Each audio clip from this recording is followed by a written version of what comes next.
ചെറിയ പനി പോലെയൊക്കെ. അളിയൻ കിടക്കണ കണ്ടപ്പോഴേ എനിക്കത് തോന്നി.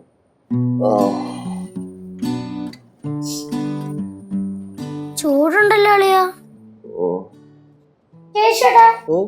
കേശാണ് ഇതൊന്നും ശ്രദ്ധിച്ചില്ലേ? ഞാൻ എങ്ങനെ ശ്രദ്ധിക്കാൻ? വിളിച്ചറിയിച്ചാലല്ലേ അറിയുള്ളൂ മോളെ. ഒരാളുടെ വയ്യാതെ നടക്കുക എന്നിട്ട് തമാശ പറയുന്ന എന്താണ് പ്രശ്നം? സിദ്ധോളിന് വയ്യ. ഓ, അല്ലെങ്കിൽ ഇവിടുത്തെ കാര്യങ്ങളൊന്നും ശ്രദ്ധിക്കത്തില്ലല്ലോ. നീ എന്തിനു പറഞ്ഞു ചൂടാവണേ? ഞാനിപ്പോ ചൂടായി. സിദ്ധോളിനാ ഇപ്പൊ ചൂടായിട്ട് കിടക്കുന്നേ. എന്തു പറ്റി സിദ്ധു?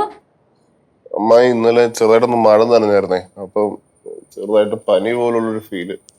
ചൂടുള്ള എടുക്കട്ടെ? ചൂടുള്ള എടുക്കട്ടെ എന്നാ എടുത്തോണ്ട് വരണം, അല്ലെങ്കിൽ വേണം ഞാൻ പോവാ. എന്താണ് മലയാളി അമ്മായിടുത്ത് ഭയങ്കര കലിപ്പിലാണല്ലേ? അതെ, പാലിന്റെ കേസ് പറഞ്ഞ് ചെറുതായിട്ടൊന്ന് ഉരസി അടുക്കള വെച്ച് നേരത്തെ. അല്ലയോ ഒട്ടും വൈകി ഹോസ്പിറ്റലിൽ പോവാം. വേണമെങ്കിൽ പറയണം. 2 ഇഞ്ചക്ഷൻ എടുക്കുമ്പോ മാറും. ഓടാ വലിയ സൂചി. സിദ്ധേ, നമുക്ക് ഹോസ്പിറ്റലിൽ പോവാം. വേണ്ട, തൽക്കാലം കുഴപ്പമില്ല. എന്തുകൊണ്ടാ പറഞ്ഞോളാം. പാത്ത് പാറു, ഞാൻ കൊണ്ടുപോയി. പാത്തുപ്പാ, നല്ല സുടു തണ്ണി.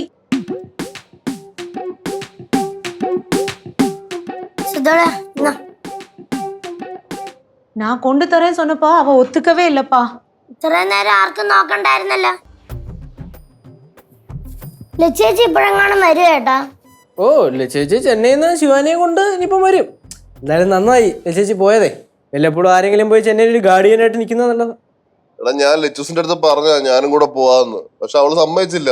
ഞാൻ പറഞ്ഞതാ അവിടെ പോയി കോളേജിന്റെ അടുത്ത് ഏതെങ്കിലും ഹോട്ടൽ റൂം എടുത്ത് നിന്നിട്ട് കോളേജിലെ കാര്യങ്ങളൊക്കെ തീർത്ത് വരാമെന്ന്. അവിടെ കേക്ക് അല്ല, ലച്ചു പറഞ്ഞതേ, ലച്ചു എങ്ങനെയെങ്കിലും അഡ്ജസ്റ്റ് ചെയ്ത് ശിവയുടെ കൂടെ ഹോസ്റ്റലിൽ നിന്നോളാം, ഇവരും കൂടെ പോയാൽ റൂമൊക്കെ എടുക്കുന്ന ഒത്തിരി പൈസ ആവുമെന്ന് പറഞ്ഞു. അത് പിന്നെ സ്വാഭാവികം, ചെന്നൈ ആകുമ്പോ ഫണ്ട് ഇറങ്ങൂല്ലേ. പിന്നെ அடுத்த வாட்டி சென்னைக்கு போகும்போது சிவானி என்னையும் கூப்பிட்டு இருக்கா. அம்மா, நான் அங்க போய் அடிச்சு பொழிச்சிட்டு வருவேன். அம்மா, ஆனா நிறைய காசு தேவை, கொஞ்சம் காசு கொடுக்குறீங்களா? ഞാനോ? ஆமா, ஒரு 10,000 രൂപ കൊടുത്താ പോതും. അയ്യോ, വാവ്, 10,000 rupees. അത് കേട്ടാലേ അമ്മ കറങ്ങി വീഴും. പിന്നെ കറങ്ങി വീണു. ഇവിടെ ഒരാള് വയ്യാതെ കിടക്കുന്നെ, അപ്പഴാ ചെന്നൈയിലെ കഥകളൊക്കെ പറഞ്ഞോണ്ടിരിക്കുന്നെ.